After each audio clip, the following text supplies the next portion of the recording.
তো আমরা আজকে এখন চলে এসেছি Kisku market, main gate, Maithon dam. সেটা এই যে দেখতে পাচ্ছ, এটা ধানবাদের মধ্যেই, যেটা আর কি ঝাড়খণ্ডের মধ্যে পড়ে। তো এখানে একটা জিনিস দেখলাম, আমরা ডিম খুঁজছিলাম। তো মুদিখানা দোকান যেরকম আমাদের ওখানে মুদিখানা দোকানে ডিম সব জায়গাতেই পাওয়া যায়, এখানে মুদিখানা দোকানে ডিম নেই। ইলেকট্রিক যে দোকানটা, সেই দোকানে ডিম। তো আমি তখন জিজ্ঞেস করলাম যে আপনারা ডিম কেন রাখেন? তো বললো যে মুদিখানা দোকানে ডিম রাখে না, কারণ কি ওখানে সব ভেজিটেরিয়ান, যেরকম চাল ডাল যেসব জিনিসপত্র আর কি থাকে। তো ডিম দিলে তাকে হাত ধুয়ে ডিম দিতে হয়।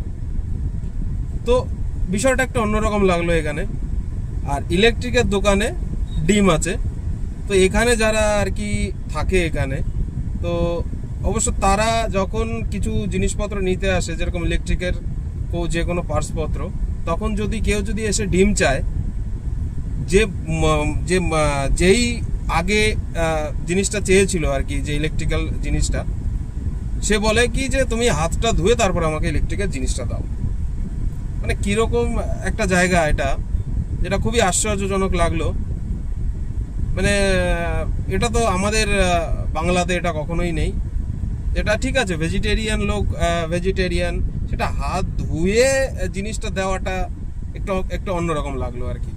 তো এখন এটা এই যে দেখো, কিসকু মার্কেট, এটা মাইথন ড্যাম, যেটা এখান থেকে একটু সামনে গিয়ে ড্যামটা পড়ে।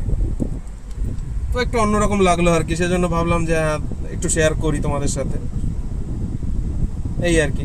ঠিক আছে, ভালো থেকো।